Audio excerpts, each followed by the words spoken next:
Sebentar ya. Halo Mbak. Halo. Ah, udah jam 1 pas. Cek ombak dulu Halo nih. Satria. Siapa? Halo Suryadi. Aleta, Ah, Hilary Gea. Ini mah kenalan semua.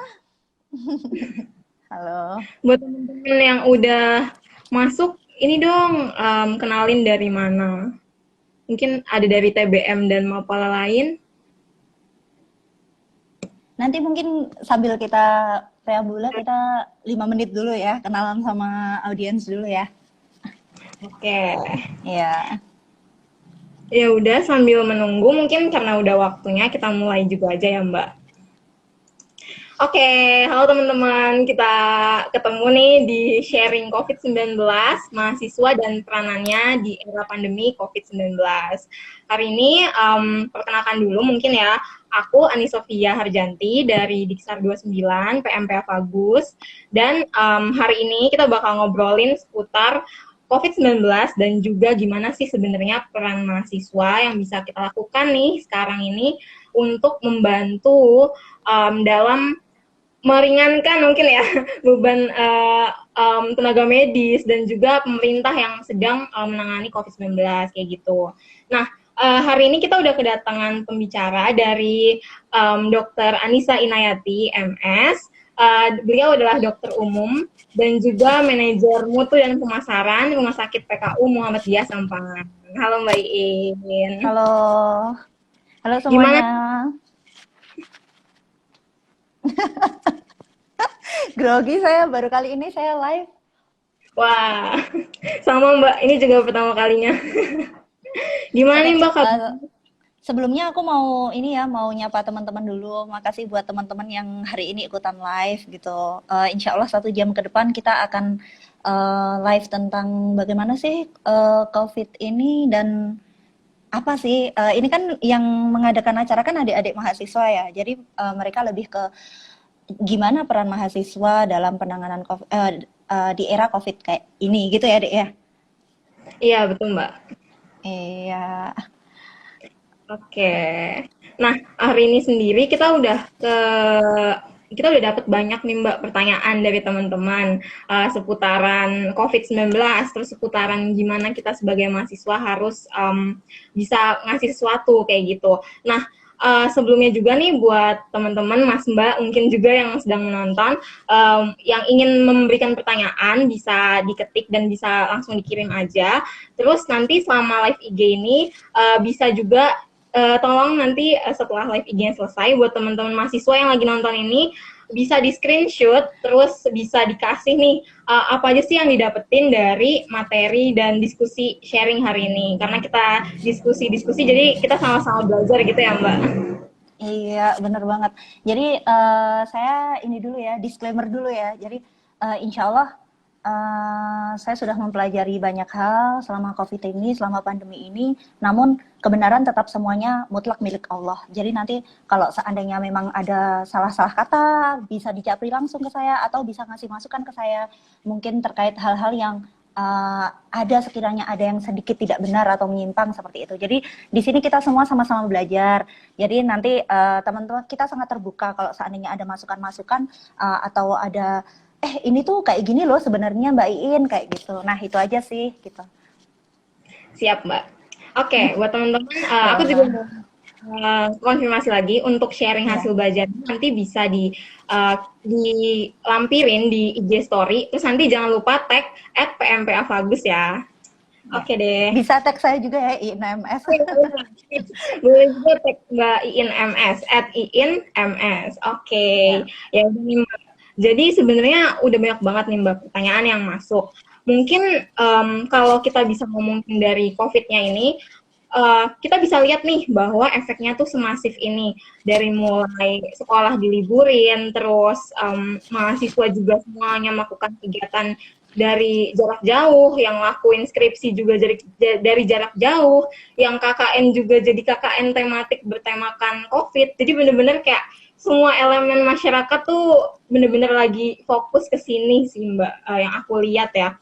Nah, menurut Mbak nih, sebenarnya COVID-19 ini apa sih dan kenapa dia tuh bisa membuat efek sebesar ini gitu Mbak? COVID nih ya. Jadi Hmm. kalau deg-degan saya beneran. Oke, kita mulai dari COVID dulu. COVID-19 ini kan coronavirus disease 2019 gitu kan. Jadi namanya aja tuh coronavirus disease gitu. Nah, coronavirus itu apa sih? Coronavirus itu ya virus gitu. Jadi dia itu agen patogen atau mikroorganisme yang bukan bakteri, bukan jamur, bukan protozoa, tapi dia itu virus gitu. Jadi virus coronavirus ini bukan penyakit yang baru ya. Virus corona ini bukan penyakit yang baru diketahui tahun 2019, coronavirus sendiri ya. Jadi beda antara coronavirus sama COVID-19. Coronavirus itu sudah ditemukan di dunia ini sejak 1930 ya, sejak 1930. Jadi sebelum kita Indonesia merdeka itu, kita itu udah ada tuh coronavirus gitu. Dan infeksi pertama kali itu pada 1930 itu ditemukan pada ayam. Nah, terus kemudian di 1960 itu mulai tercatat adanya pertama kali si coronavirus ini transmitted to human atau human coronavirus disease. Nah, dikenal seperti itu. Namun baru dipublikasikan di 1968 kayak gitu. Nah, itu si coronavirus pertama kali ditemukan di transmitted atau tertular pada manusia. Nah, banyak sekali jenis coronavirus ya, kurang lebih sekitar 20 sampai 30-an, saya nggak hafal betul ya ada berapa. Namun yang memberikan dampak atau tertular pada manusia itu hanya sekitar hanya 8 ya, hanya 8 strain atau jenis coronavirus. Maaf ya kena ini pulpen nggak penting. Nah, hanya ada 8 strain tertentu dari coronavirus ini yang menginfeksi manusia, dan 3 diantaranya itu yang menjadi pandemi seperti itu, atau yang menimbulkan dampak yang sangat dirasakan secara global pada umat manusia. Nah, salah satunya adalah COVID-19 ini gitu. Saya sebutin aja ya. Jadi kita dulu waktu kita kecil, kita pernah mengenal yang namanya SARS gitu ya. Nah, si SARS ini kalau nggak ini ada datanya. SARS ini atau Severe Acute Respiratory Syndrome ini disebabkan oleh SARS-CoV atau SARS coronavirus. Ini ditemukan pada 2003. Terus pertama kali muncul itu 2002 di Cina. Terus kemudian 2003 mulai pandemi. Jadi kayak kita nih 2019 mulai ditemukan di Cina, 2020 mulai pandemi seperti itu. Nah, jadi si SARS-CoV ini, penyebab SARS di 2003 ini dia 2002 di Cina, 2003 di menyebar secara pandemi, dan 2004 dia sudah selesai seperti itu, dengan angka kematian atau case fatality rate-nya dia 9,55%. 8.098 orang terinfeksi dan 774 orang meninggal dunia, sekitar 9,55%. Nah, terus yang kedua itu MERS atau Medical Is Respiratory Syndrome. Itu disebabkan oleh MERS coronavirus. Nah, itu kalau nggak salah tahun 2013 ya, saya agak lupa kalau yang MERS. Nah, itu dari 2013 sampai terakhir ditemukan itu kemarin di 2019. Jadi tercatat terakhir MERS itu di 2019. Itu dengan 2.494 orang terinfeksi dan 858 orang meninggal dunia. Mencakup 24 negara dengan case mortality rate-nya 34,4. Sementara kita, novel coronavirus ini ditemukan sekitar tanggal 18. Ada yang menyatakan tanggal 18 karena orang pertama yang dirawat itu tanggal 18 Desember 2019, tapi established dipublikasikannya di tanggal 24 Desember 2019. Dan baru di-state oleh WHO pada tanggal 11 Februari 2020 dengan COVID-19. Jadi penyebab COVID-19 ini adalah coronavirus strain yang SARS-CoV-2. Seperti itu. Gitu deh. Dan kalau untuk si COVID-19 ini sudah angka virulensinya atau si COVID ini itu tuh si SARS-CoV-2 ini dia itu bisa menyebabkan kesakitan itu update tadi pagi ya, saya tadi pagi update sekitar jam 11-an kurang seperempat, itu sudah menginfeksi 3.484.176 dengan kematian sekitar 1.121,524. Itu sekitar 10%-an kayak gitu. Jadi emang si COVID-19 ini case fatality rate-nya itu paling kecil. Tapi sebenarnya lebih dari itu, ini bukan tentang angka statistik ya. Menurut saya ini bukan tentang angka statistik, karena menurut saya satu nyawa orang aja itu berharga, sangat berharga. Jadi jangan sampai pandemi ini semakin menambah angka-angka statistik yang kemudian oleh kebanyakan orang hanya dilihat, oh cuma 10%, oh cuma 7%, oh cuma 6%. Nggak seperti itu, karena kalau seandainya itu adalah kita yang meninggal dunia atau orang terdekat kita, itu akan sangat sakit gitu ya. Aduh, saya baper. Oke, lanjut deh. Wah, jadi sebenarnya COVID ini adalah salah satu penyakit dari strain barunya coronavirus gitu ya, Mbak. Jadi, Ya, ya betul. dan Jadi dia ada, bukan penyakit baru, hoak kalau dia dikatakan penyakit baru. Nah, seperti itu hoak. oke, menarik banget nih, Mbak. Terus kalau dari virus ini sendiri, sebenarnya tuh gejalanya kayak gimana sih, Mbak? Karena banyak juga nih pertanyaan yang udah masuk kemarin, termasuk dari anak-anak bagus juga, kayak ada yang nanya, apakah uh, virus ini tuh bisa bermanifestasi ke ruam kulit, jadi kayak udah masuk ke banyak bidang spesialis gitu, Mbak, ranahnya. Terus kayak ada yang Iya, bilang meningitis gitu-gitu, gimana, Mbak? iya. Pada dasarnya seperti ini ya. Jadi lebih ke apa yang kemudian kita ketahui di lapangan itu, kalau berdasarkan patogenesisnya sendiri, si virus ini dia secara, saya sambil agak nyentek dikit ya. Jadi secara sistemik dia itu keluarnya itu sebagai demam, batuk, terus kelelahan, terus adanya dahak yang berlebihan, nyeri kepala hebat, terus ada batuk darah, ada nyeri dada, hipoksemi, terus sesak, terus kemudian sel darah putih yang turun, sel limfosit yang turun, kemudian ada juga diare seperti itu. Nah, dan selain dari yang saya sebutkan tadi, yang paling manifest, yang paling berbahaya adalah saat dia sudah menyerang pernafasan seperti itu. Boleh jadi dia diawali dengan adanya ini pilek kayak gitu, terus kemudian bersin-bersin, adanya nyeri tenggorok. Jadi gangguan mulai dari hidung hingga ke paru-paru gitu ya. Mulai dari hidung dia ada apa tuh namanya? Pilek, terus kemudian ada nyeri tenggorok, terus kemudian dia ada batuk-batuk, terus kemudian ada bersin-bersin kayak gitu, terus kemudian ada infeksi peradangan di parenkim paru-paru kayak gitu, terus atau sampai terjadinya kegagalan nafas berat atau acute respiratory distress syndrome. Jadi sindrom distress pernafasan yang berat dan terjadi sangat cepat seperti itu. Makanya kenapa kematiannya itu sangat tinggi, karena itu tadi adanya distress pernafasan yang berat ini yang menyebabkan pasien itu gampang banget meninggal seperti itu. Nah, terus kemudian apa tuh namanya? Kalau untuk rash kulit, terus kemudian apa tuh namanya? Kemarin ada yang patah tulang ternyata COVID dan lain sebagainya. Sebenarnya untuk rash kulit sendiri dari spesialis penyakit kulit dan kelamin belum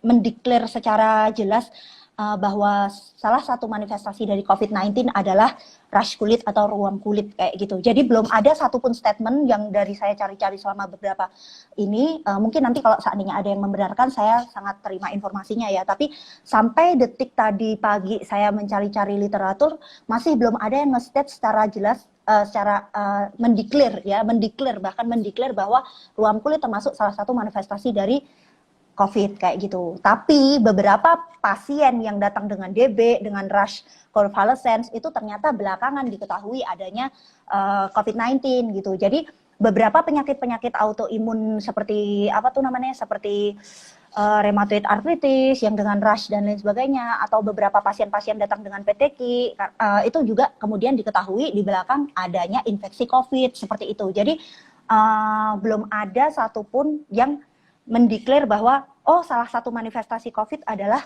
rash. Tapi saat beberapa pasien datang dengan seperti itu, kita bisa jadi lebih aware seperti itu loh. Oh, jangan-jangan nanti ada ngarah ke arah COVID seperti itu. Tapi belum terestablish secara jelas seperti itu. Gitu.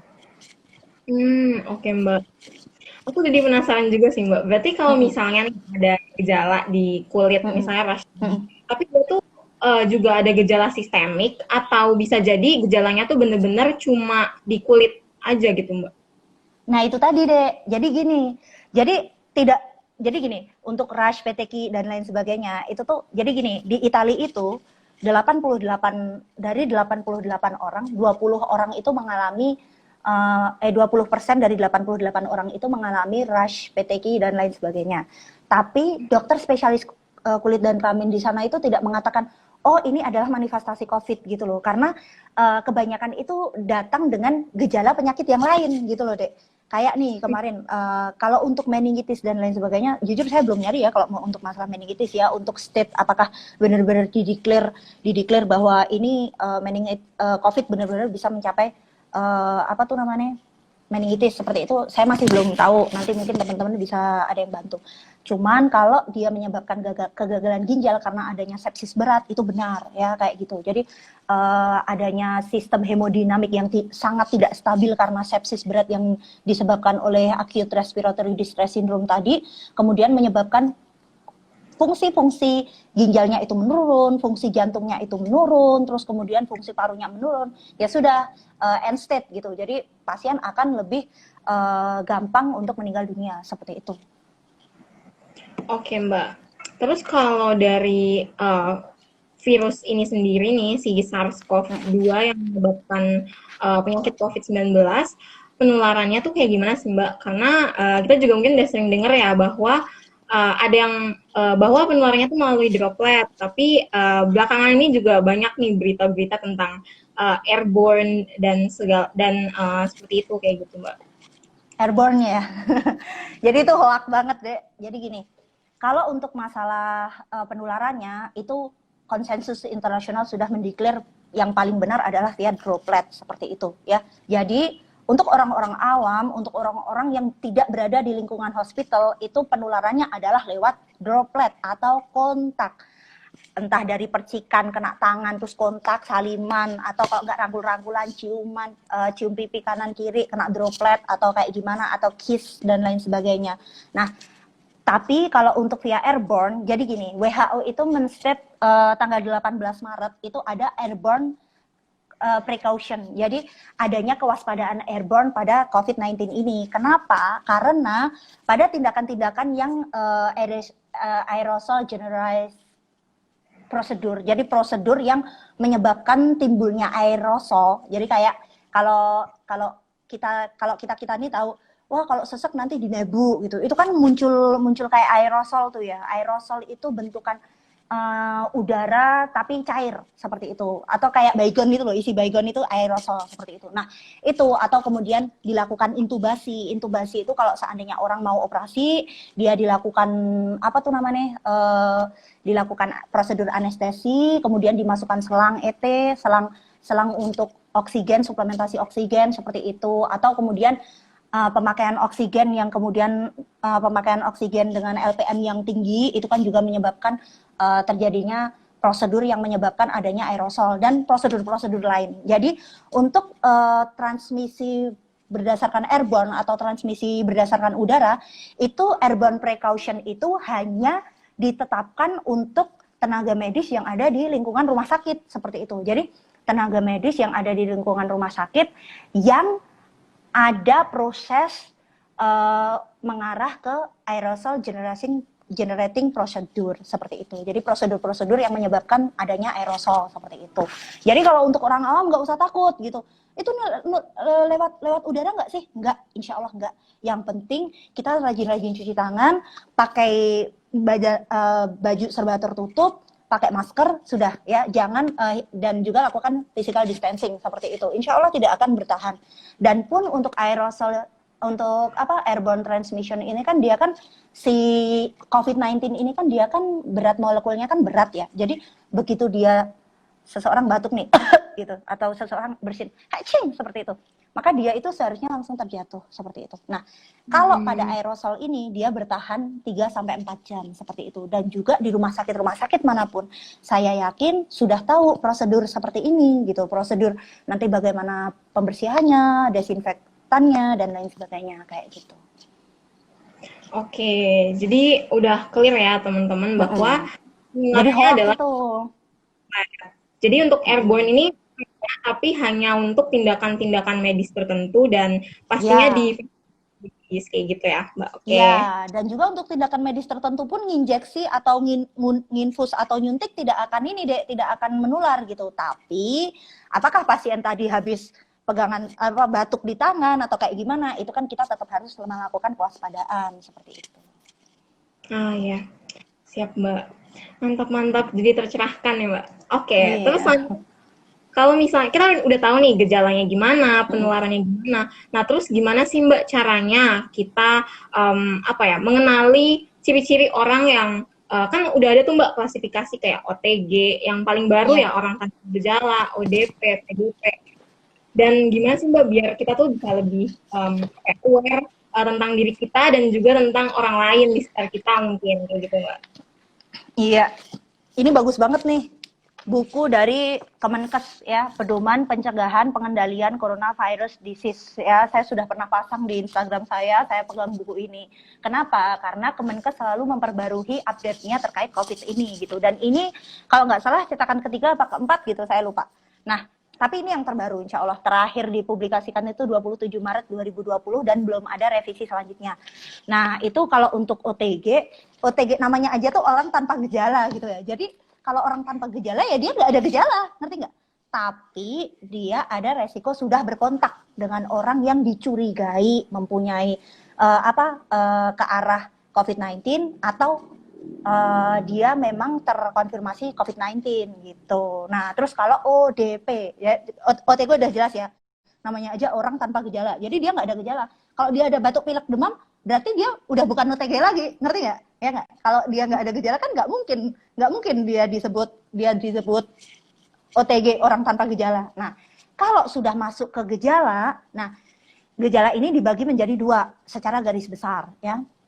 Ada ODP, ada PDP, ya. Sebelum masuk ke kasus probable atau kasus terkonfirmasi, ya itu nanti udah di rumah sakit level paling tinggi, ya. Nah, kalau untuk ODP itu adalah orang dalam pengawasan. Jadi pada dasarnya namanya aja orang dalam pengawasan. Dia ini adalah apa tuh namanya bahasa halus ODP maupun PDP ini adalah bahasa halus dari suspek. Hanya saja orang dalam pengawasan ini adalah orang yang mempunyai gejala tapi dia masih di rumah seperti itu. Jadi dia ini gejalanya kan kalau kalau apa COVID-19 ini kan menurut saya ya, maksudnya ketika saya mengeneralisir secara apa tuh namanya secara gampang gitu ya. Jadi harus ada dua kriteria yang harus dipenuhi. Kalau dia hanya memenuhi satu kriteria aja, maka ini gejalanya ya berdasarkan gejalanya bukan berdasarkan faktor resiko. Jadi kalau seandainya dia demam aja atau kriteria yang kedua batuk pilek seperti yang saya sebutkan tadi ya batuk pilek apa tuh namanya nyeri tenggorok, terus kemudian sesak nafas, terus kemudian dan lain sebagainya. Itu kalau dia hanya memenuhi satu kriteria, kemungkinan dia adalah dia cara gampangnya disebut sebagai ODP. Dia bisa dipulangkan atau isolasi mandiri di rumah dengan obat-obatan yang simptomatik, obat-obatan yang sesuai dengan gejala. Tapi kalau PDP atau pasien dalam pengawasan, berarti dia itu sudah mencakup dua dari gejala itu gitu. Walaupun nanti pembagiannya ada yang ringan, sedang, berat ya. Ringan itu kalau seandainya dia ternyata masih bisa dirawat di rumah, jadi dia demam tapi sambil batuk, dia demam bener nih, demam di atas 38, di atas 38 gitu ya. Terus habis itu ada batuk pilek gitu. Tapi dia cuma ringan doang, demam batuk pilek kayak flu simptom biasa. Dia isolasi dulu di rumah selama 14 hari. Tapi kalau seandainya dia sedang, derajat sedang, nah itu apa tuh namanya? Contohnya dia ada sesak nafas tapi belum ada retraksi, belum ada ini dan lain sebagainya. Itu apa tuh namanya? Dia nanti dirawat di rumah sakit darurat COVID. Kalau rumah sakit darurat COVID di Solo Raya ini yang saya tahu itu ada dua. Ada BPKPM, pokoknya Balai Paru yang di Jajar itu sama satu lagi Bung Karno. Cuman saya nggak tahu udah established apa belum. Nah terus yang ketiga pasien dalam pengawasan derajat berat itu dia harus dirawat di rumah sakit rujukan COVID. Nah rumah sakit rujukan COVID itu ada tiga. di Solo ya, saya nggak ngerti kalau di rumah sakit, kalau di tempat lain, tapi di Solo itu dibagi menjadi 3. Lini pertama itu Muardi, lini berikutnya itu adalah 8 rumah sakit yang lain. Itu 3 rumah sakit yang lain. Saya lupa, 8 rumah sakit yang lain kalau nggak salah. Pokoknya kasih ibu masuk, PKU masuk, dokter Un masuk, 3 ding. Terus kemudian lini ketiganya itu baru rumah sakit yang lain. Nah, tipe D di rumah sakit Solo Raya, sengerti saya, rumah sakit saya sama Hermina nggak masuk di 3 lini ini gitu. Itu aja sih. Terus kemudian baru nanti kalau seandainya dia sudah dinyatakan sebagai pasien, dalam arti dia sudah berobat dan dia sudah memenuhi 2 kriteria gejala tadi, maka kalau untuk yang derajat sedang atau berat, pada dasarnya untuk pasien dalam pengawasan tetap harus baik ODP maupun PDP, dia tetap harus dilakukan screening. Nah, screening dan lain sebagainya itu nanti akan panjang pembahasannya. Intinya nanti kalau seandainya mereka dilakukan screening, kemudian ada namanya kasus probable atau kasus yang akan muncul dugaan kuat dia ini COVID loh gitu, tapi belum tegak hasil swabnya positif seperti itu. Nah, yang terakhir adalah pasien terkonfirmasi positif. Jadi dari hasil swabnya udah positif. Kalau orang swabnya udah positif, udah dia COVID gitu.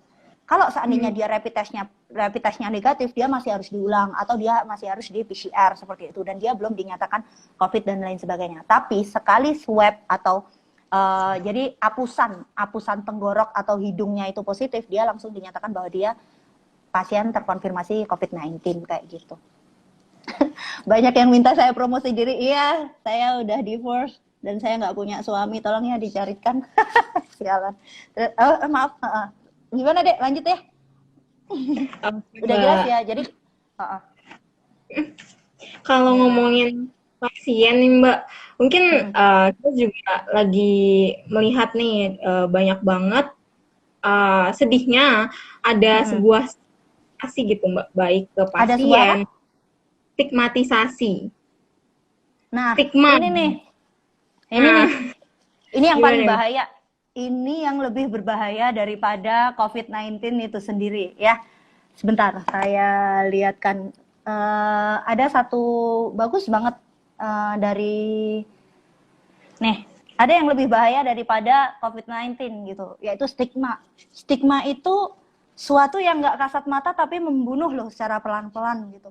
Seseorang yang sudah terinfeksi, dia seharusnya dia bisa sembuh, dia bisa remisi, dia bisa bagus seperti itu kalau tanpa gejala. Tapi dengan adanya stigma, dia jadi down, terus imunnya jadi turun, dia akan membunuh secara pelan-pelan dirinya sendiri seperti itu. Nah, stigma ini, kok ngomongin stigma sih? Nah, stigma ini bagus banget. Stigma ini menurut saya ada 2 ya, stigma dari masyarakat sama stigma dari diri sendiri seperti itu.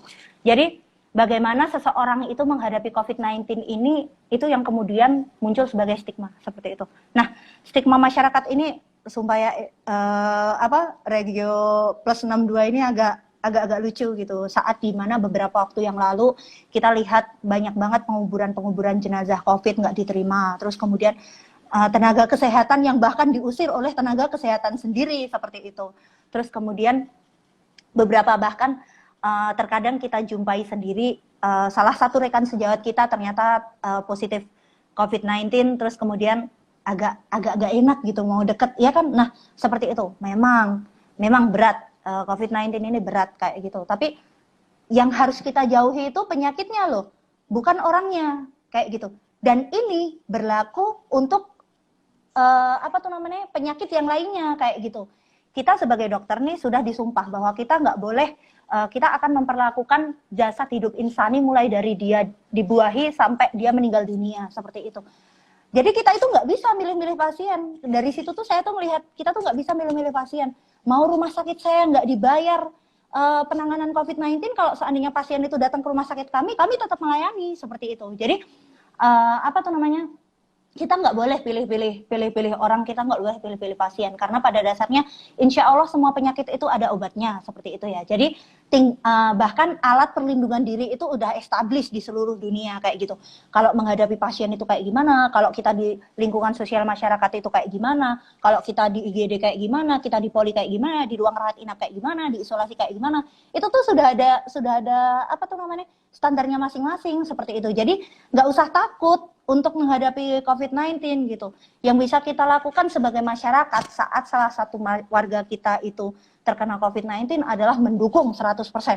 Dia bisa sembuh, insya Allah seperti itu. Dengan bantuan Tuhan, dengan bantuan Allah, insya Allah dia bisa sembuh kayak gitu. Yang bisa kita lakukan apa? Support makannya, supaya dia nggak pergi kemana-mana. Support batinnya di WA, di telepon, kan nggak masalah. Dia bagaimanapun dia tetangga kita atau dia saudara kita ya. Kalau seandainya ada saudara kita yang terkena COVID-19 kayak gitu, kita bisa memberikan social support yang bagus gitu. Jadi yang diwajibkan itu adalah physical distancing, bukan social psychological distancing.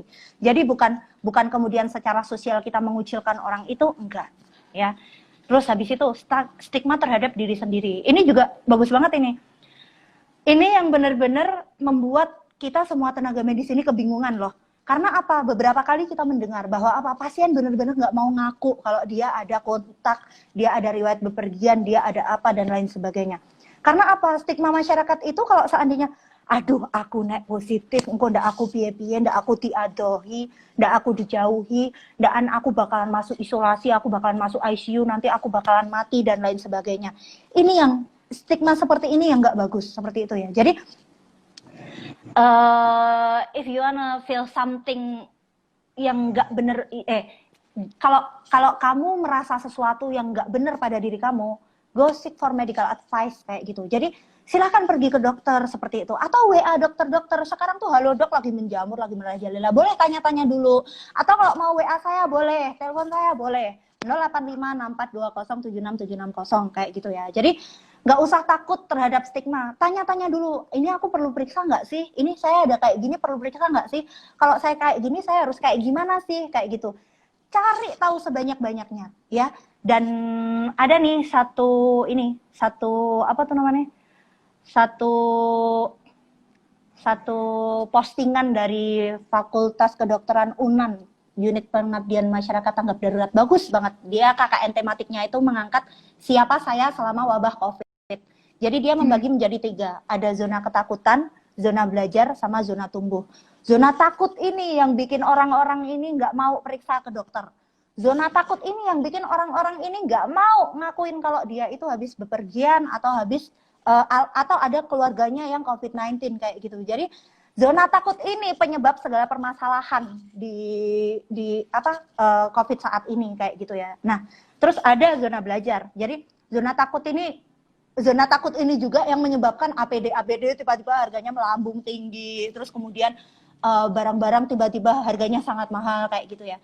Dimana zona ketakutan itu mereka membagi menjadi membeli perlengkapan berlebihan, menyebarkan rasa takut dan marah yang berlebihan, sering mengeluh, langsung share informasi apapun yang diterima tanpa cross check kayak gitu, sama satu lagi mudah tersinggung. Ini ada zona ketakutan kayak gitu. Terus kemudian ada zona belajar. Ini pada zona ini orang penerimaan dirinya sudah mulai bagus kayak gitu. Dia membatasi informasi yang diterima dan dibagikan kayak gitu. Dia nerima, oh dilihat, oh ini kayaknya hoax nih, nggak usah di-share kayak gitu. Terus memahami situasi yang terjadi, menyusun kegiatan untuk memanfaatkan waktu, menghindari hal-hal yang merugikan diri sendiri.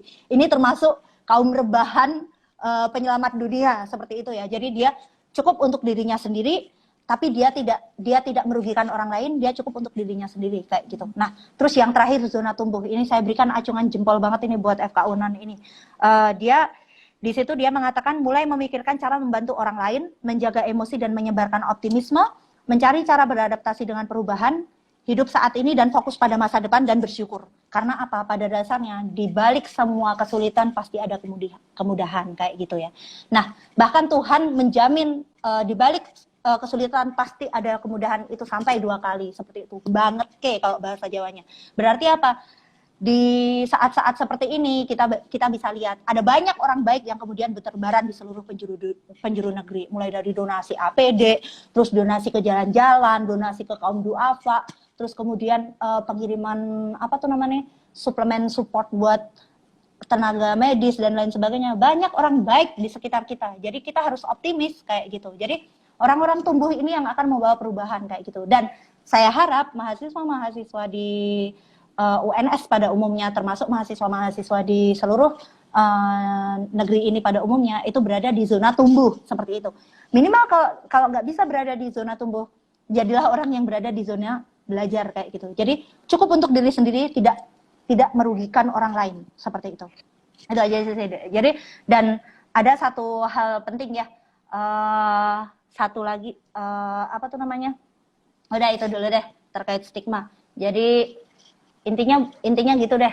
Kita harus berada di zonanya orang-orang yang menebarkan kebaikan seperti itu, bukan menebarkan ketakutan seperti itu. Mantap Mbak. Jadi sebenarnya sama-sama dengan mungkin salah satunya sharing COVID ini juga bisa jadi salah satu proses menuju zona tumbuh yang pasti betul. Ya. Oke Mbak. Nah, terus tadi Mbak juga nyebutin nih bahwa sebenarnya stigmatisasi itu ada karena mungkin kita tuh kurang literasi gitu kali ya Mbak, kurang belajar, kurang dan sebenarnya untuk COVID-19 ini kan masih tentunya kesempatan sembuhnya masih besar banget. Nah, sebenarnya pengobatannya tuh kayak gimana sih Mbak? Mungkin yang perlu dipahamin aja oleh orang-orang awam kayak gitu. Pengobatannya insya Allah jadi gini, barusan kan kamu nyinggung nih literasi ya, budaya literasi. Aku juga sempat ngenot kecil nih di sini, budaya literasi. Ini penting banget gitu. Jadi dalam rangka kita mengeradikasi hoak gitu, dalam rangka kita menghindari hoak gitu, dalam rangka kita memproteksi diri kita terhadap hoak gitu. Kita itu harus banget menggencarkan budaya literasi. Kenapa? Karena dari budaya literasi itu saya di sini loh bisa memberikan IG live bareng sama Ansop tentang COVID kayak gitu. Atau banyak banget orang-orang di luar sana yang jauh lebih pintar dari saya, yang literasinya tuh jalan banget seperti itu. Jadi dengan adanya budaya literasi yang bagus, tidak akan gampang termakan hoak seperti itu. Terus kalau untuk pengobatannya kayak gimana, ada satu khususnya untuk ini mungkin untuk tenaga medis saja ya. Pada dasarnya insya Allah COVID-19 ini bisa disembuhkan, walaupun angka kematiannya cukup tinggi, sekitar 1/10 dari orang yang terinfeksi, tapi 90% sembuh loh kayak gitu. Jadi dalam arti gini, ada harapan gitu, ada harapan bahwa COVID-19 ini bisa disembuhkan seperti itu. Jadi untuk penyembuhannya seperti apa kayak gitu, itu banyak dari masing-masing unit, masing-masing bagian itu mempunyai guideline-nya sendiri-sendiri. Kayak Perhimpunan Dokter Paru Indonesia punya guideline-nya sendiri, harus dikasih apa. Kalau dalam lebih kompleks lagi karena ada pasien dengan komorbid geriatri atau orang yang udah lanjut usia, terus ada gula, ada hipertensi, ada asma dan lain sebagainya. Itu ada guideline-nya sendiri. Terus yang bagus itu ini ada pedoman protokol, sebentar ya, saya lihat dulu. Ada kok bagus judulnya. Ini protokol tata laksana COVID-19. Ini dia dikeluarkan oleh PDPI, Perhimpunan Dokter Paru Indonesia, berkolaborasi dengan Perhimpunan Dokter Spesialis Kardiovaskular Indonesia, Perhimpunan Dokter Spesialis Penyakit Dalam Indonesia, Perhimpunan Dokter Anestesi dan Terapi Intensif Indonesia, dan Ikatan Dokter Anak Indonesia. Jadi di sini nih kalian bisa tahu pengobatannya apa aja gitu, karena kalau saya jelaskan nanti bakalan panjang kayak gitu ya. Jadi kalau dokter pasti baca lah ya. Jadi nanti intinya banyak, stage-nya pun kan juga bervariasi, mulai dari yang ringan, gejala ringan sampai gejala berat hingga distress pernafasan seperti itu. Nah itu aja sih Dek. Gitu. Nah aku ini sih Mbak, jadi keinget nih banyak banget yang nanya sebenarnya. Gimana sih Mbak tentang potensi, katanya kan lagi diteliti ya mengenai apakah plasma dari orang yang udah sembuh tuh bisa dijadiin vaksin, dan bener nggak sih Mbak kalau orang yang udah pernah terinfeksi tuh tertular lagi gitu? Ini yang vaksin dulu atau yang tertular dulu nih? Berat ini dua-duanya jawabnya. Lebih ke ini ya, lebih ke orang yang udah sembuh, apakah darahnya bisa dipakai, plasma darahnya bisa sebagai pengobatan, seperti itu ya? Betul pertanyaannya? Sebagai vaksin gitu Mbak potensinya. Itu bukan vaksin. Kalau vaksin, jadi gini, pertanyaannya boleh nggak aku sederhanakan? Boleh, Satu, boleh, Mbak. apakah vaksin COVID sudah ada? Gitu ya? Mm-mm. Enak kan bacanya? Enak kan dengernya? Bismillahirrahmanirrahim. Saya akan menjawab dengan berat Belum. tapi yakin. Vaksin COVID belum established, insya Allah. Karena apa? Proses vaksin itu sendiri sampai terbit, sampai established, itu membutuhkan fase-fase penelitian hingga 5 fase seperti itu. Dan itu yang paling cepat fase penelitiannya itu 1,5 tahun atau 18 bulan. Terhitung dari Desember 2019 kita belum ada 1 tahun. Jadi vaksinnya COVID insya Allah belum ada. Saya yakin 100%, insya Allah. Nah, terus kemudian yang kedua, kalau terkait plasma darah itu apakah bisa dipakai buat pengobatan? Seperti itu ya. Jadi banyak banget orang nanya ke saya. Jadi itu sebenarnya bisa nggak sih si plasma darah orang yang udah sembuh kemudian dipakai buat pengobatan kayak gitu ya, Sap ya? Iya, betul, Mbak. Pertanyaannya. Nah, itu setelah saya baca penelitian, saya baca report yang ada dari jurnal-jurnal yang ada, itu ternyata sudah banyak banget report yang sudah banyak report yang mereportkan ya, intinya sudah banyak penelitian yang mereportkan atau melaporkan bahwa pada pasien dengan ARDS atau distress pernafasan berat, itu penggunaan plasma itu bisa digunakan seperti itu, dan itu memperbaiki kondisi dengan sangat baik seperti itu. Jadi untuk angka kegagalannya itu lebih dari 70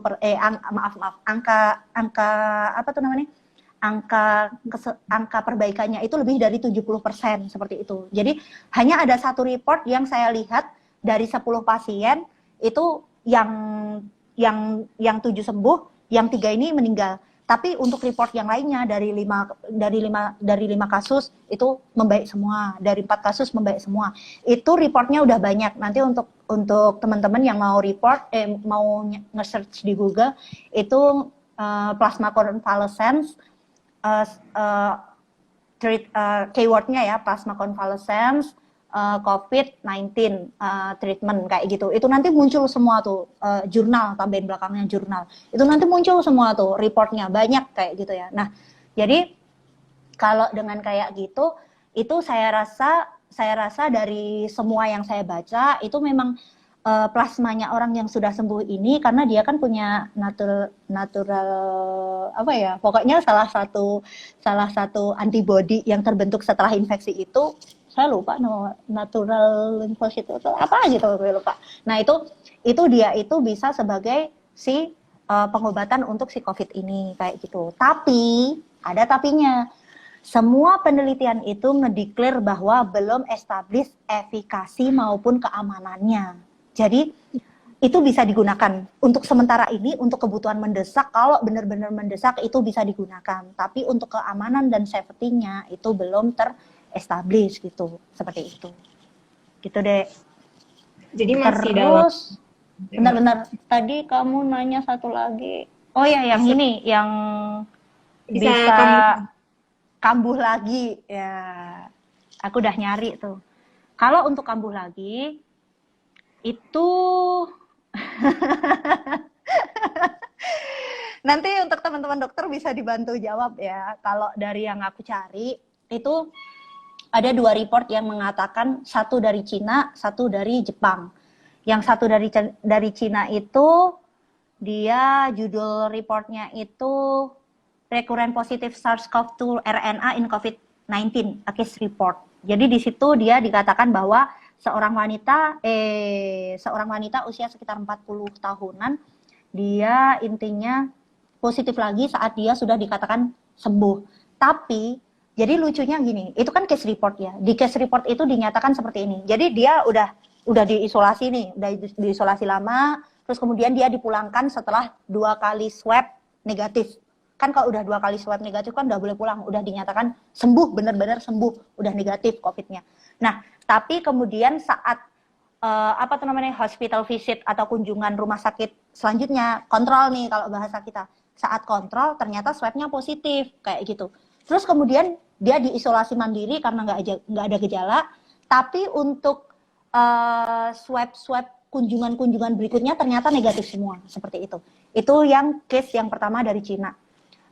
Itu judulnya. Terus kemudian yang kedua itu dari Jepang.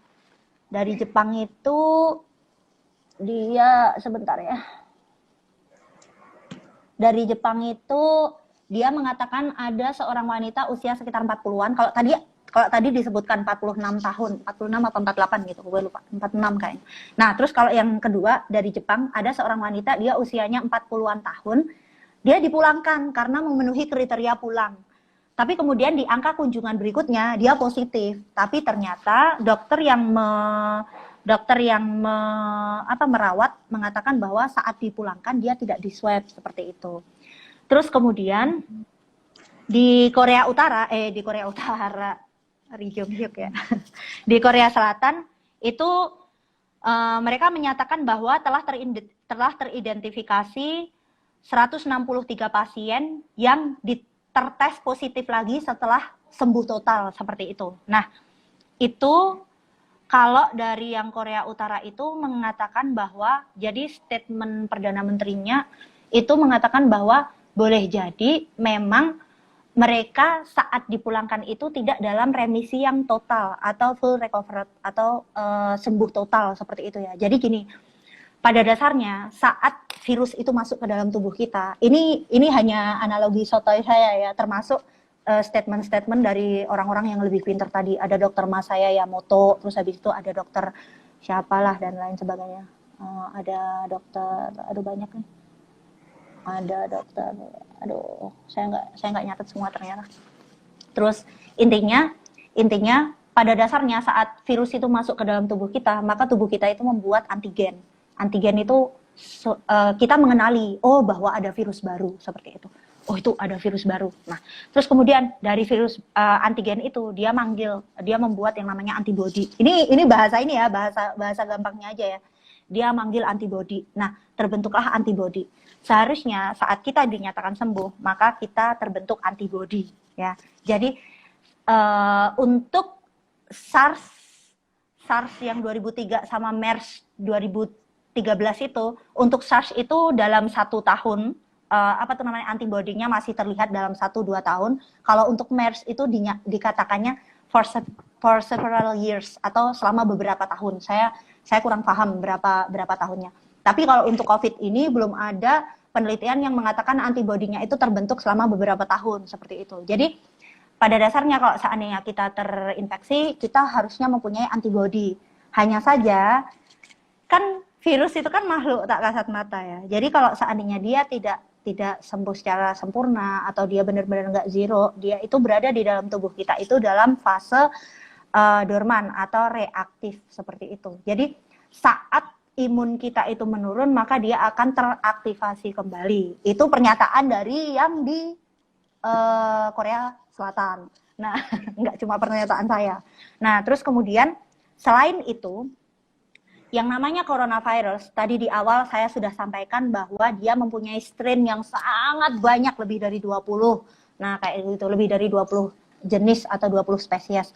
Nah, itu setiap kali dia menghadapi antibodi atau setiap kali dia mendapatkan terapi, baik itu antiviral ataupun antibiotik, dia itu akan melakukan mutasi, dia melakukan pertahanan diri. Nah, boleh jadi saat terinfeksi coronavirus berikutnya, dia berhadapan dengan mutasi dari coronavirus yang berbeda gitu, bukan strainnya SARS-CoV-2 lagi gitu loh deh. Jadi yang pertama boleh jadi dia memang nggak fully recovered atau atau dia belum remisi sempurna, kemudian dia reaktivasi lagi. Terus yang kedua dia boleh jadi terpapar oleh mutasi genetik dari SARS-CoV-2 gitu. Jadi bukan dari coronavirus itu sendiri.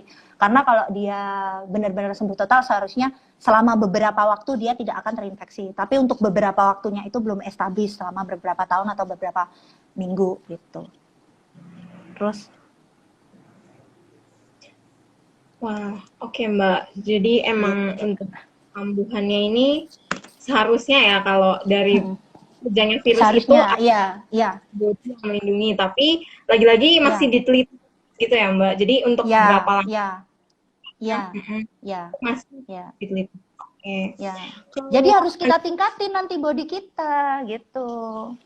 ini nih Mbak, ini menarik banget. Cara meningkatkan Heeh. antibodinya nih Mbak, dalam hal ada yang bilang nih kayak buat pencegahan tuh bisa berjemur. Soalnya kan katanya berjemur tuh meningkatkan vitamin D gitu. Itu Mbak di Kalau berjemur nih, saya kurang tahu ya. Tapi gini ya, pada dasarnya kan vitamin D itu kan imunomodulator. Jadi dia itu termasuk salah satu apa tuh namanya?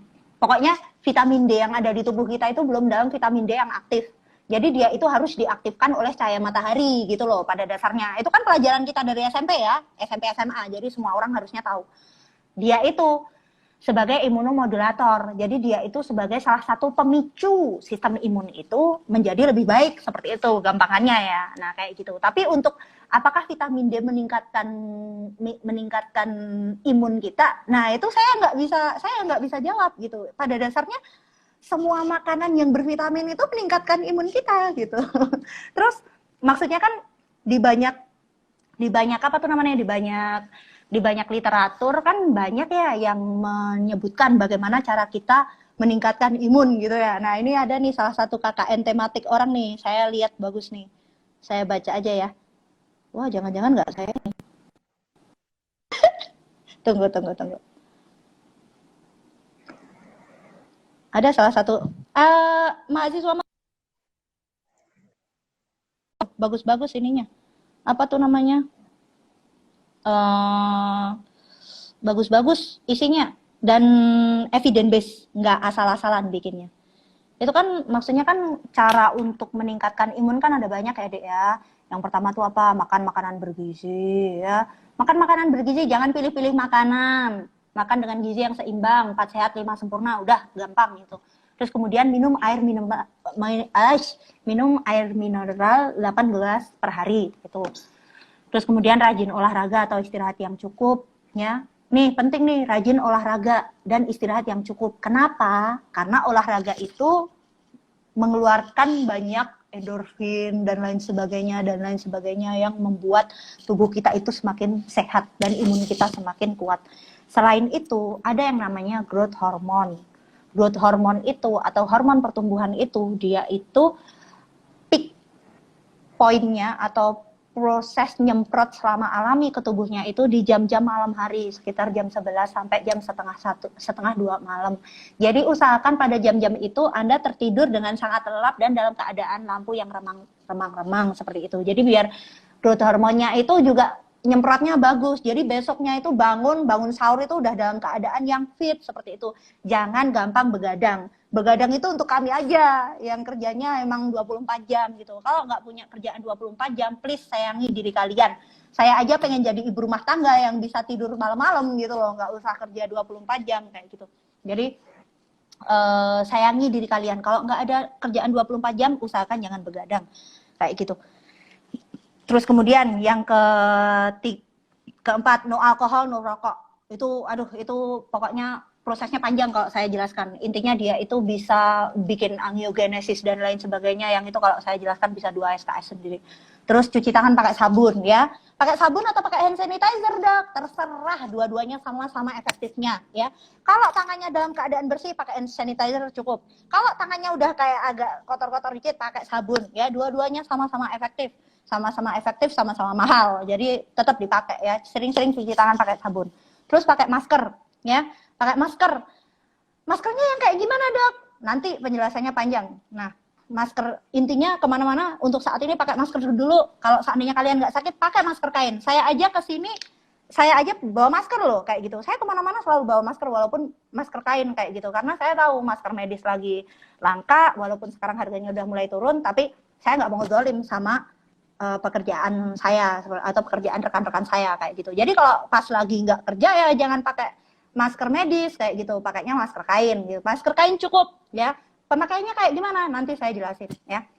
Terus kemudian Bila demam atau sesak nafas, segera ke fasilitas kesehatan. Ingat, ini satu advice dari saya, satu masukan dari saya yang benar-benar harus dipegang. Apa itu? Kalau seandainya ada demam tinggi dan adanya sesak nafas, udah nggak usah ke rumah sakit kecil atau nggak usah ke klinik-klinik kecil, ya bikin malapetaka, langsung ke rumah sakit gede, ya. Kalau di Solo langsung ke Muardi, ya, langsung ke Muardi aja. Bukannya saya jahat sama Muardi, tapi di situ nanti screeningnya akan lebih komprehensif seperti itu, ya. Atau ke rumah sakit lini kedua kayak PKU Surakarta atau dokter Kandang Sapi atau Kasih Ibu kayak gitu. Terus yang terakhir, jaga kebersihan lingkungan. Dari 8 hal ini tadi, insya Allah bisa meningkatkan imun kita kayak gitu ya. Jadi era COVID kayak gini boleh olahraga nggak? Boleh, nggak ada yang nggak ngebolehin ya. Kalau Anda nggak olahraga, makin lesu, makin lelah, makin lemes, makin males, makin sakit gitu teman-teman. Gitu deh. Mantap, Mbak. Nah, Tukang ngegas saya. kalau buat peningkatan imun kayaknya udah banyak banget nih Mbak tadi, dari mulai olahraga terus supaya ya bisa lebih optimal gitu ya sistem dalam tubuh, tidur juga, minum air putih dan lain-lain. Nah, kalau pencegahan secara yang bersama-sama nih Mbak, kayak misalnya physical distancing, nih udah ada yang nanya nih Mbak dari Yani maupun kapan sih physical distancing ini harus dilakukan, Mbak? Sekarang, nggak usah besok. Kapan physical distancing dilakukan? Sekarang, Dek. Sekarang, now. Ya, jadi lakukan physical distancing. Bahkan saya sudah izin sama orang tua saya. Saya ini OTG hitungannya ya. Orang tanpa gejala. Karena apa? Saya termasuk kontak erat. Saya nggak pernah tahu pasien yang datang ke IGD saya itu positif COVID-19 atau enggak, kayak gitu ya. Jadi saya memberlakukan diri saya sebagai OTG, orang tanpa gejala. Jadi saya sudah izin ke orang tua saya, Pak, Mak, kalau seandainya saya berangkat, saya nggak salin dulu. Selama pandemi saya nggak salin dulu sampai keadaan membaik. Saya sama orang tua aja kayak gitu, dan orang tua saya paham 100% bahwa ada resiko di balik salim itu gitu loh. Ini bukan bentuk dalam rangka saya nggak berbakti, enggak loh. Karena dengan saya menjaga diri saya ke keluarga saya, justru itu adalah salah satu cara saya buat berbakti, ya. Jadi kalau seandainya tadi Satria nanya, jadi saya harus apa tuh? Bentar, saya nanya.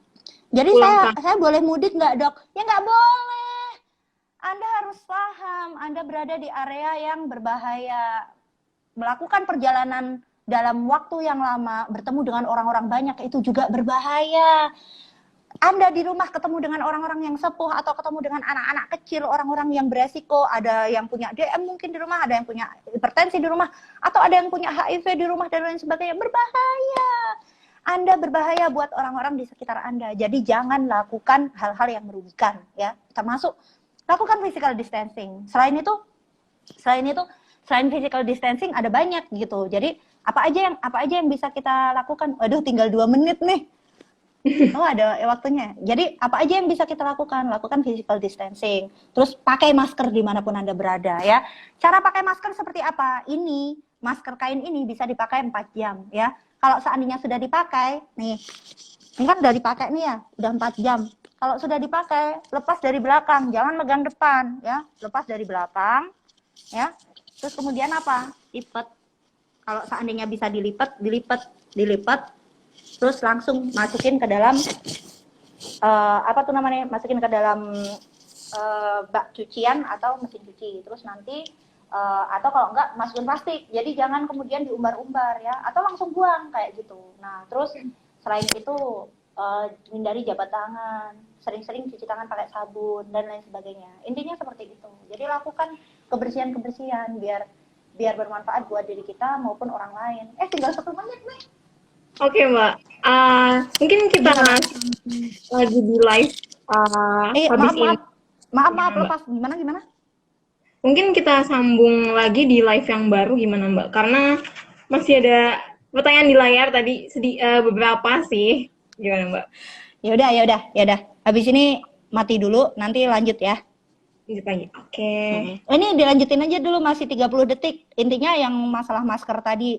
Masker Anda sakit nggak sakit pakai masker ya, karena apa, di era kayak gini kita nggak pernah tahu saya yang sakit atau Anda yang sakit kayak gitu, karena ada orang tanpa gejala kayak gitu ya. Jadi mending memberlakukan bahwa kita itu berbahaya daripada kita membahayakan orang lain kayak gitu di era kayak gini menurut saya itu ya.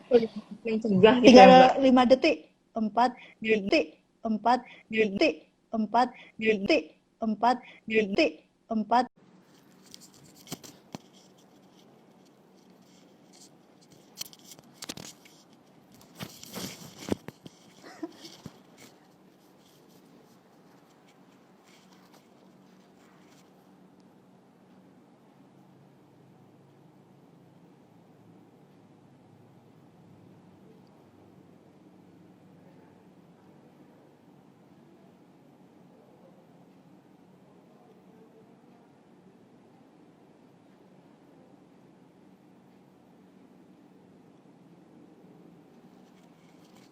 Halo semuanya.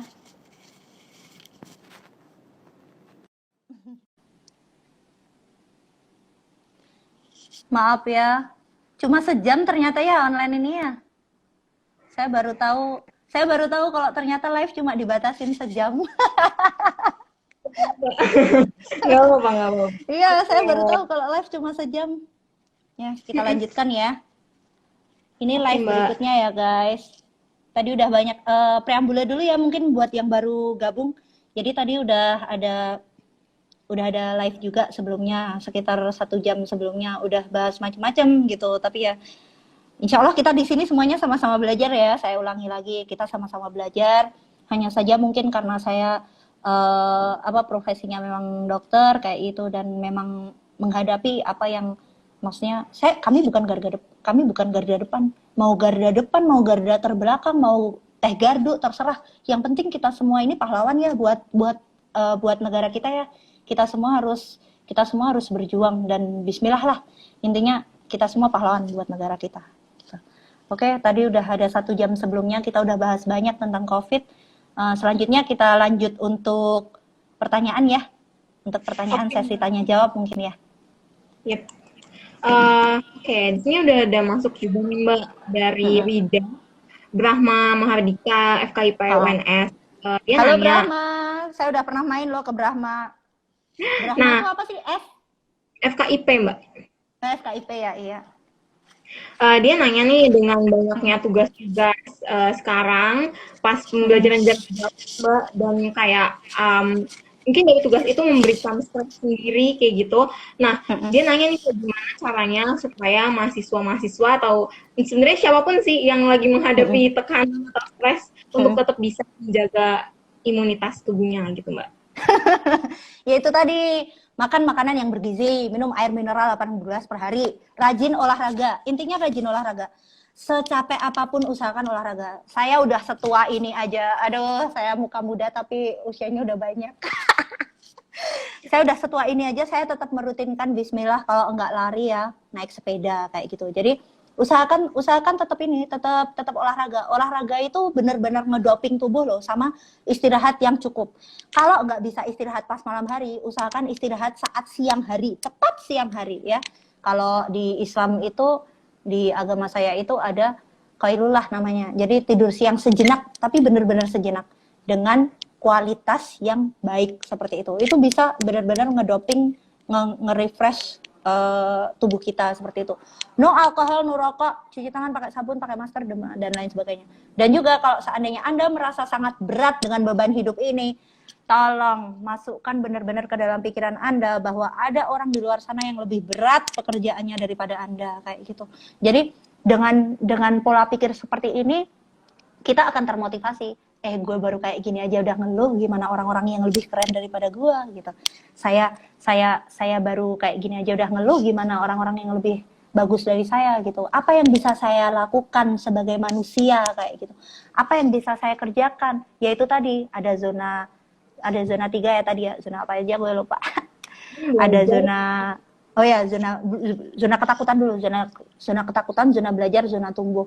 Minimal kalau seandainya Anda tidak bisa berada di lingkaran zona tumbuh, jadilah zona belajar. Yang apa? Jenengan aman buat diri Anda sendiri, jenengan sehat buat diri Anda sendiri, jenengan bagus buat diri Anda sendiri, tapi jenengan tidak akan merugikan orang lain kayak gitu. Kalaupun tidak melakukan jogging atau sepedaan, Anda bisa aerobik sendiri di rumah selama 20 menit, itu sangat cukup setiap hari. Ya, rekomendasi untuk olahraga selama 1 minggu itu 150 menit, dan 150 menit itu bisa Anda bagi bisa Anda bagi dalam dosis terserah Anda, mau langsung 150 menit, mau 10 menit, 10 menit, 10 menit, endingnya berapa, mau 20, 20, 20, berapa, terserah. Intinya minimal olahraga yang dianjurkan adalah 150 menit dalam 1 minggu, seperti itu.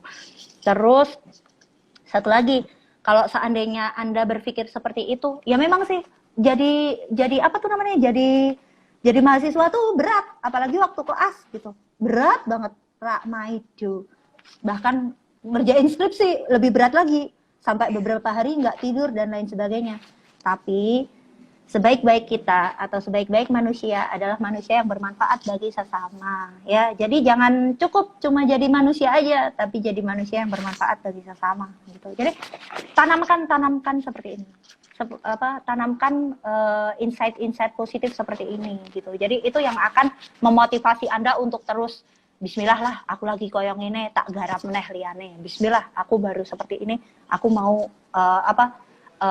menuju ke agenda yang lainnya kayak gitu. Jadi akan ada saat di mana orang-orang sekitar Anda tuh takjub sama Anda. Gila ya, ini orang nggak ada capeknya kayak gitu. Nah itu sih. Itu deh. Mantap Mbak. Jadi gimana caranya buat memacu diri kita gitu ya, perlahan-lahan dari zona ketakutan ke zona belajar, terus ke zona tumbuh. Oke Mbak. Terus kalau terkait sama satu lagi. Gak ada satupun orang di dunia ini yang bisa memotivasi kita selain diri kita sendiri. Banyak motivator di luar sana yang terkenal, bayarannya mahal-mahal, tapi motivator terbaik adalah diri kita sendiri. Sama yang paling berkesan orang tua sih. Orang tua kalau udah memotivasi itu insya Allah dapat gitu ya. Tapi motivator terbaik adalah diri sendiri. Caranya dengan seperti apa? Jadi kita harus sering-sering menyaring informasi yang masuk gitu. Jadi jangan sampai informasi-informasi yang masuk ke kita itu informasi-informasi yang sesat gitu. Bedanya zona ketakutan, zona tumbuh dan zona nyaman itu tadi, itu kan zona ketakutan, zona belajar dan zona tumbuh tadi, itu kan ada di proses penyaringan informasi kayak gitu. Kenapa penting banget yang pertama disebut adalah informasi? Karena apa? Dari informasi yang masuk ke kita itu akan menjadi pemikiran kita, betul nggak? Informasi terus-menerus. Kalau kita bergaul dengan orang-orang yang jelek, orang-orang yang sukanya gibahin orang, maka pemikiran kita adalah pemikiran orang-orang yang suka gibahin orang, betul nggak, Dek? Hei, dengerin dulu. Betul nggak? Nah, kalau kita sering bergaul dengan orang-orang yang informatif, yang dia itu mikirin masa depan, kita akan cenderung mempunyai pemikiran untuk berpikir ke arah masa depan, betul nggak? Kalau kita bergaul dengan ulama atau bergaul dengan orang-orang pintar, maka kita akan terpacu untuk terus belajar atau untuk terus memperbaiki kadar ilmu kita, betul nggak? Jadi dari informasi yang masuk itu, entah itu dari informasi yang ada di sosial media maupun informasi yang berasal dari teman-teman kita, ya, informasi yang masuk, informasi lebih mengena mana, dari sosial media maupun dari teman. Dari teman tuh lebih gampang masuknya. Makanya bertemanlah dengan orang-orang yang baik, orang-orang yang bagus. Dari situ, dari informasi itu masuk menjadi pemikiran. Pemikiran itu kalau seandainya setiap hari dilakukan akan menjadi keyakinan buat diri kita kayak gitu. Dari keyakinan itu akan muncul perbuatan. Yang jika perbuatan itu dilakukan terus-menerus, maka dia akan menjadi kebiasaan yang baik seperti itu. Jadi dari kebiasaan yang terus-menerus itu akan menjadi kepribadian. Jadi budaya malas itu berasal dari informasi yang tidak bagus. Jadi carilah teman-teman atau carilah informasi-informasi yang bagus. Carilah Jadi kalau follow itu ya follow orang-orang yang menebarkan kebaikan gitu. Orang-orang yang influencer, tapi influencer yang bagus, jangan influencer yang jelek. Kalau kita tiap hari nonton film porno, maka pikiran kita akan cenderung tendensinya ke arah cabul kayak gitu. Kalau kita tiap hari ngelihatnya tuh kayak Dokter Tirta, Dokter Fatur, Dokter Iin, Dokter Sadewa atau dokter siapa lagi yang keren-keren di luar sana, itu maka kita akan terpacu untuk orang-orang ini keren banget ya, apa sih yang bisa saya lakukan, kita akan terpacu seperti itu deh.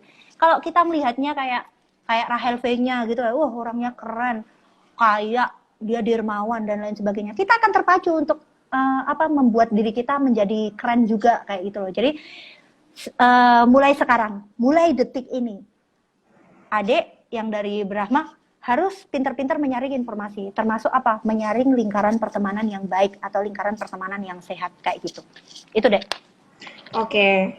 Nah, mungkin ini bisa terkait juga ya Mbak sama gimana akhirnya kita sebagai mahasiswa mencari peran kita untuk berkontribusi. Ya, pertama tadi mungkin bisa kita mulai dari mengelilingi diri kita sama orang-orang yang punya visi misi besar yang positif, dan dari situ kita bisa mencari tahu nih apa sebenarnya yang bisa kita kasih atau kita lakukan, baik itu dengan edukasi, dengan kemampuan kita, dengan apapun itu yang mungkin unik dari kita masing-masing.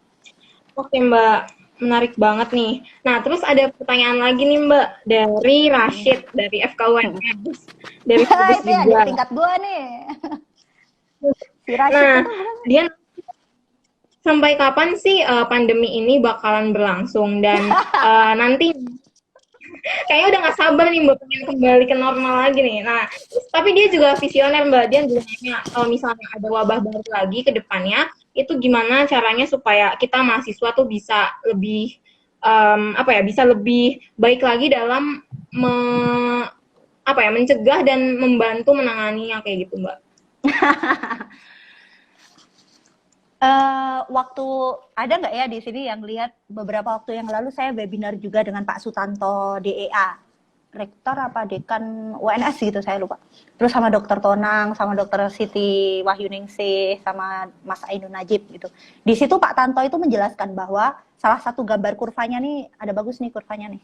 Saya ada, aduh susah ya. Gimana ya caranya? Bentar deh. Intinya di kurva itu dia ngitung secara matematika kayak gitu ya. Di akhir kurva itu bahkan di akhir Juni tanggal 30 aja kasus di Indonesia ini masih sekitar 4.697 kayak gitu. Nah, tapi kalau seandainya ngelihat pandemi-pandemi, kan dua pandemi yang sebelumnya kan ada SARS sama MERS. Kalau SARS itu kan dia 2003, 2002 muncul, 2003 pandemi, 2004 selesai.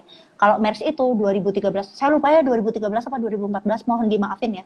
Intinya 2013 dia muncul, 2019 dia selesai kalau untuk MERS. Nah, kalau untuk SARS ini kayak gimana? Wallahu a'lam bishawab. Saya nggak bisa jawab, karena apa? Saya hanya manusia, ngikutin takdir aja. Tapi kalau berdasarkan kurvanya yaitu tadi, sekitar bulan akhir Juni masih di angka 4.000. Kita bisa apa? Dengan lakukan social distancing kayak gitu, atau physical distancing. Jadi, jauhin kerumunan, ikutin arahan dari pemerintah, lakukan lockdown. Bukan berarti kemudian kalau seandainya pemerintah tidak melakukan lockdown maka kita nggak melockdown. Kita bisa kok melockdown kita sendiri kayak gitu kan. Dalam satu hadis ya di agama saya itu ada ajaran seperti ini.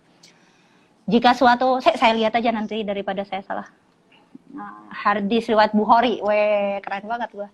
Jadi apabila kamu mendengar penyakit itu berjangkit di suatu negeri, janganlah kamu masuk ke negeri itu, dan apabila wabah itu berjangkit di negeri tempat kamu berada, jangan pula kamu lari daripadanya. Jadi orang-orang yang bertanya, saya harus mudik nggak? Nggak boleh ya. Saya mau ada urusan nih di luar negeri, nggak boleh. Bahkan ketika terjadi wabah, hal pertama yang saya lakukan adalah saya nelpon dua adik saya. Kalian nggak boleh pulang. Lebaran kalian nggak usah pulang, tiket segera dikembalikan. Itu yang saya lakukan. Itu minimal yang bisa saya lakukan terhadap keluarga saya, terhadap kakak-kakak saya yang ada di perantauan sana. Saya juga nelpon, Mas, baiknya nggak pulang. Kenapa? Banyak hal, 1, 2, 3 dan lain sebagainya. Banyak hal. Itu minimal yang bisa saya lakukan kayak gitu. Jadi lockdown diri sendiri. Terus lakukan physical distancing, lakukan hal-hal yang meningkatkan imunitas tadi yang udah saya jelaskan kayak gitu. Jadi mahasiswa apa yang bisa dilakukan untuk mencegah pandemi ini lagi? Kalau ke depan ternyata ada pandemi lagi, Dek. 1, Anda tetap harus berada di zona tumbuh ya. Anda harus berpikir di zona tumbuh. Zona tumbuh itu Anda literasinya bagus, budaya bacanya bagus, tahu keadaan, tahu situasi, dan ada keinginan untuk berkontribusi. Nah, berkontribusinya seperti apa? Minimal kalau kontribusinya tuh ada banyak. Bahkan kemarin, baru tadi malam, saya dikirimin panduan KKN-nya Fakultas Kedokteran UNS. Itu bagus banget loh, Pak. Panduan tematik Fakultas Kedokteran UNS. Bentar ya, saya lihat dulu. Itu di situ ada banyak yang bisa dilakukan mahasiswa. Ada banyak banget yang bisa dilakukan mahasiswa dalam menghadapi pandemi. Saya yang bukan mahasiswa aja baca, Anda yang mahasiswa harusnya lebih baca. Nih, buku KKN UNS, Relawan Tanggap Bencana COVID-19, buku saku UNS, Universitas 11 Maret. Bangga saya sama UNS. Nah, di sini dikatakan bahwa mahasiswa bisa apa aja, ketahanan masyarakat, ngapain, ketahanan pangan, ngapain, ketahanan ekonomi masyarakat, ngapain, supporting keamanan masyarakat terhadap COVID, ngapain, supporting pemahaman masyarakat terhadap COVID-19, ngapain, pendidikan sama COVID-19, ngapain aja, penyusunan sistem informasi, ngapain aja, secara langsung terjun menjadi Satgas COVID-19. Di sini dijelaskan banyak banget yang bisa kamu lakukan untuk menjadi orang yang bermanfaat bagi orang lain, kayak gitu. Jadi, banyak hal bisa kita lakukan. Yang penting apa? Banyak-banyak baca ya. Ini baru tadi malam dikasih, saya udah selesai bacanya kayak gitu. Nggak sombong ya, tapi congkak. Oke, lanjut deh. Maaf ya, bercanda saya. Kayak gitu. Nanti kalau ada teman-teman yang berniat untuk meminta bahan-bahan atau referensi dari saya, termasuk jurnal plasma konvalesan gimana Mbak dan lain sebagainya, bisa WA saya ya di 085642076760. Saya insya Allah nggak pelit kalau masalah bagi-bagi kayak gini, karena saya juga dibagi sama orang gitu. Siap Mbak. Nah terus sekarang kita pindah ke layar deh Mbak, karena kita bakal pilih 3 pertanyaan di layar. Tadi soalnya udah dijawab juga ya, yang ditanyain sama Mbak, dijawab sama Mbak Iin. Nah, ini ada pertanyaan dari Aleta, dari PMP Polri juga. Gimana sih cara penanganan jenazah? Kenapa harus berlapis-lapis gitu, Mbak? Apa? Bagaimana penanganan jenazah COVID-19? Mungkin kenapa kalau dari masyarakat awam nih, Bang, lihatnya ribet banget gitu, dan harus berlapis-lapis. Gitu. Aduh, banyak ngomong jadi lapar saya.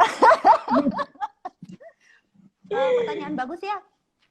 Kenapa jenazah di tata laksana berlapis-lapis kayak gitu? Bahkan ada nih, saya juga ada panduan perawatan jenazah COVID-19. Nanti kalau mau minta aja ya. Nah, bahkan di ini sebenarnya tidak hanya pasien COVID aja deh. Jadi untuk semua wabah yang terjadi itu ada pedoman penata laksanaan jenazah khusus wabah. Kenapa berlapis-lapis? Kenapa sampai di plastik? Kenapa sampai kenapa harus didesinfektan segala macam? Karena itu tadi kita nggak pernah tahu bakterinya itu dia bertahan berapa lama. Nah kayak gitu. Untuk COVID kan dia bisa bertahan di plastik selama beberapa hari, di baja selama beberapa hari, di mana selama beberapa hari, kan seperti itu kan udah established ya. Ini kalau saya cari contohkan dulu bentar. COVID-19. Nah, nih jenazah pasien COVID itu tuh dibungkusnya tuh sampai kayak gini. Jadi dari awal jenazah dibungkus plastik, dibungkus kafan, dibungkus plastik lagi, kantong jenazah. Bahkan di kantong jenazah pun ada yang kemudian ngasih plastik lagi baru masuk peti. Kenapa? Karena kalau seandainya yang pertama kan jenazah itu kan boleh jadi dropletnya kan udah kemana-mana kan selama dia tiduran dan lain sebagainya, itu kan dropletnya udah kemana-mana. Jadi kita nggak pernah tahu COVID-nya itu ada di mana. Terus selama dia dirawat itu kan mungkin terjadi proses intubasi dan lain sebagainya, itu kan mengenai pakaian dan lain sebagainya. Jadi memang prosesnya itu harus ditutup. Kenapa? Selain itu pada beberapa kasus-kasus penyakit menular kayak hepatitis itu kan juga cairan tubuhnya kan juga menular seperti itu. Jadi memang harus dibungkus plastik supaya apa? Supaya cairan tubuhnya itu tidak keluar dari plastik tersebut kayak gitu. Pun saat dikuburkan itu adalah dikuburkan oleh orang yang kompeten. Kenapa? Karena harus dihindari jaraknya dari penguburan jenazah itu ke sumber air terdekat. Karena apa? Takutnya nanti mencemari kayak gitu. Nanti kalau mencemari bisa menimbulkan wabah yang baru kayak gitu. Jadi memang proses kenapa sih harus ribet banget? Ya emang untuk mencegah penularan sayangku, kayak gitu. Jadi apa tuh namanya, lebih ke tindakan preventif kita yang terakhir selama penanganan pasien COVID yang sudah meninggal dunia itu adalah untuk tidak mencegah penularan ke lebih lanjut kayak gitu. Karena kalau di tata laksana, bayangin deh Dek, kamu bayangin. Kalau seandainya ada pasien COVID nih, terus kemudian dia ditata laksana oleh orang awam gitu ya, atau petugas rukti yang tidak ngerti tentang manajemen wabah kayak gitu. Dia pegang mulutnya, nutup hidungnya, nutup matanya pakai kasa dan lain sebagainya. Dia nggak sengaja terkena liurnya. Anda bisa bayangkan, walaupun dia udah cuci tangan atau apa dan lain sebagainya, dia nggak sengaja kontak baju, bajunya nanti kena mana lagi dan lain sebagainya, itu kan bisa sangat berbahaya. Makanya itu pengurusan jenazah COVID pun itu juga harus menggunakan APD yang sangat lengkap gitu, bahkan selengkap ketika kita maintenance pasien isolasi kayak gitu. Karena memang kita tetap harus mengupayakan untuk pasien yang sudah terkonfirmasi positif, emang nggak macam-macam, kita nggak gampangkan kita kayak gitu. Oke, Mbak. Ada lagi? Pertanyaan selanjutnya, mungkin ini dari username nonot_edi. Kalau itu bukan mahasiswa, dia dosen kita. Oke. Assalamualaikum Dokter Nonot. Ini kakaknya Mas Ari, Diksar 20. Wow. Ya. Mungkin mau dijawab atau gimana, Dok? Dok, saya mahasiswa, kalau di lockdown di kos sendirian, nggak ada teman dan makanan, duit pas-pasan, angka kejahatan tinggi, terus gimana Dok? Mohon arahan. Nah ini kewajiban kita. Mas Nonot ini ngerjain saya ini. Beliau ini adalah orang keren di forensiknya UNS.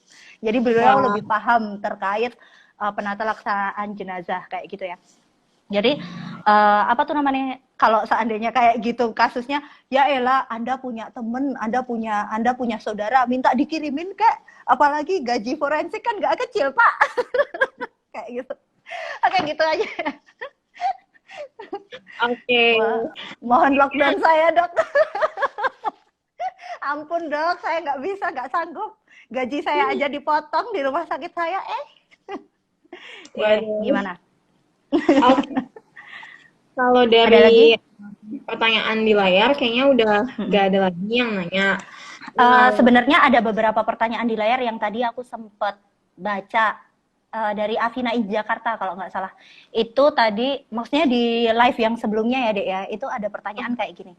Bagaimana pendapat dokter terkait Asia Tenggara akan menjadi apa tuh namanya, untuk menjadi hotspot pandemi selanjutnya seperti itu.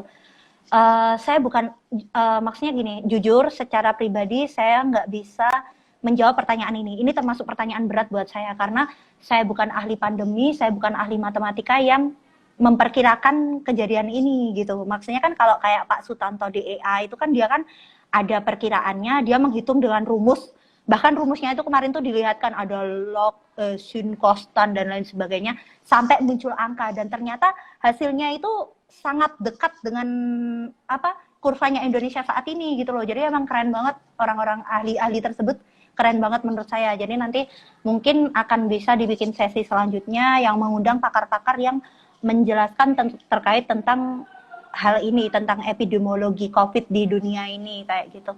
Dan itu aja sih. Saya jujur kalau untuk pertanyaan Kak Afina, mohon maaf banget saya nggak bisa jawab. Nanti bisa kita jawab via chat selanjutnya ya Kak ya. Kalau saya udah nemu, insya Allah saya kabarin. Gitu. Oke, Mbak Iin, pertanyaan tadi berarti mengakhiri dari sesi diskusi dan tanya jawabnya. Ya Allah.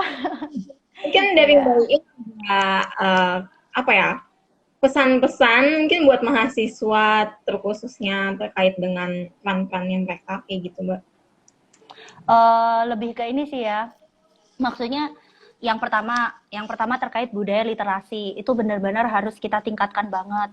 Ada banyak sumber rujukan yang bisa kita gunakan untuk melihat sejauh mana apakah ini hoax atau enggak kayak gitu. Kalau di Indonesia ini ada infeksiemerging.kemkes.go.id. Terus ada juga WHO www.international/Indonesia itu juga ada. Terus ada Kawal COVID-19 punya Kak Ainun Najib juga ada.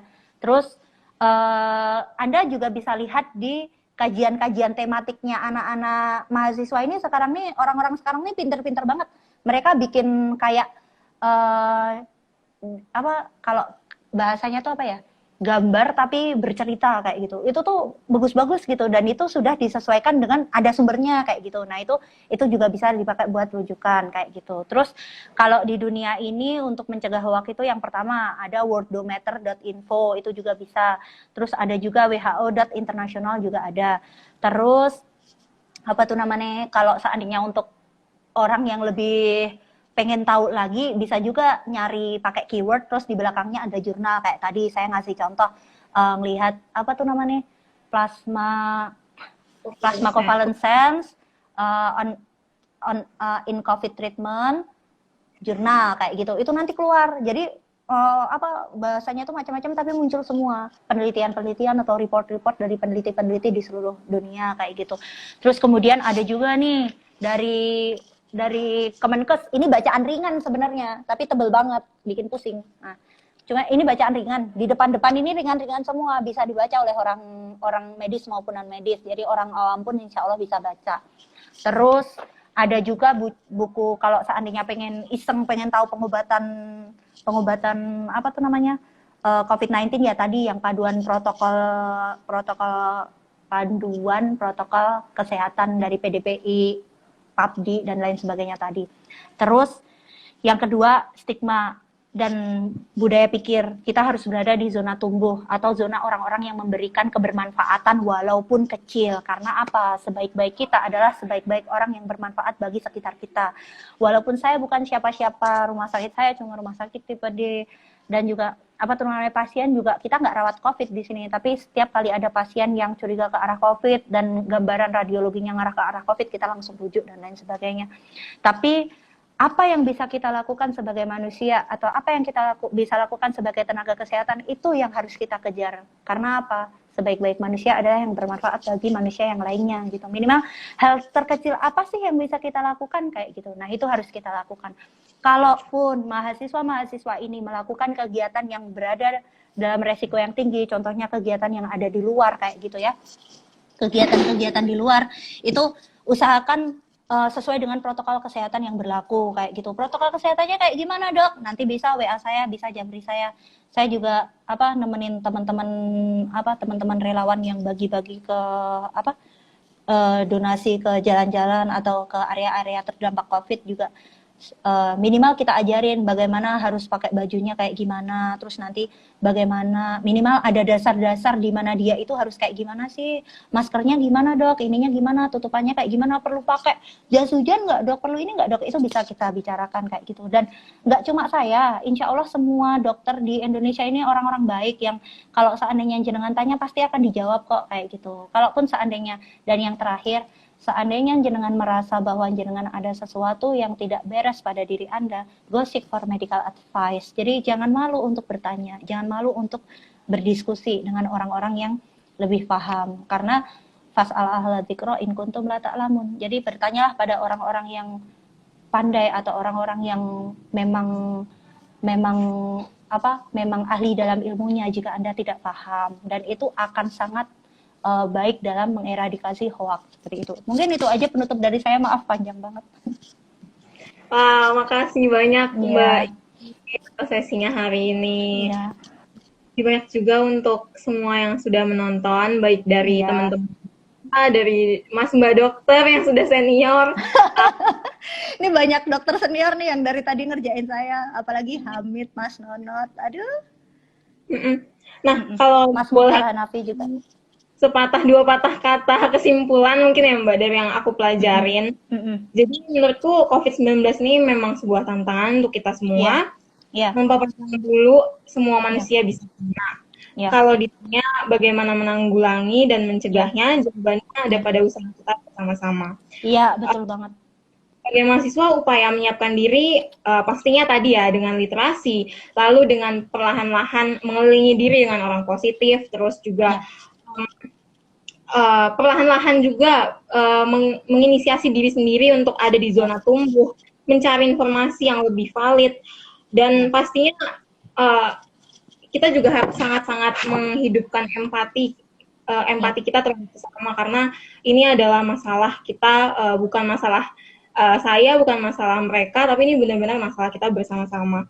Ya, Oke. betul banget. Dan kita semua pahlawan bagi negara kita. Jadi nggak cuma dokter, nggak cuma tukang gojek, kita semua pahlawan. Mau garda depan, mau garda belakang, mau teh gardu, gue nggak peduli. Yang penting apa yang bisa lo kerjakan, kerjakan sekarang ya. Jangan lupa utamakan kesehatan diri kita sendiri. Mantap. Oke, Mbak. Oh ya, terakhir deh, saya mohon maaf ya kalau seandainya ada beberapa pertanyaan yang nggak bisa saya jawab, terutama pertanyaan Kak Afina. Terus kemudian kalau seandainya ada lusut-lusutnya atau mungkin ada kurang-kurang lengkapnya, saya juga mohon maaf. Insya Allah apa yang menjadi sesuatu yang benar dari saya, insya Allah datangnya dari Tuhan semata, dari Allah Subhanahu Wa Taala. Apabila ada kesalahan itu pure karena saya memang masih insan yang bodoh dan masih banyak kurangnya. Oh ya, tadi beberapa teman-teman bilang jangan lupa promosiin diri sendiri. Iya, saya masih jomblo, maaf ya. Oh enggak, saya single bukan jomblo. Saya single, I'm divorced and I'm single. Oke, itu aja. Terima kasih semuanya. Wassalamualaikum warahmatullahi wabarakatuh. Salam. Mohon maaf juga Mbak kalau dari kami masih ada Ya. kesalahan. Iya, sukses ya PMPA Fagus. Assalamualaikum. Salam, terima kasih Mbak. Saya selesai ya.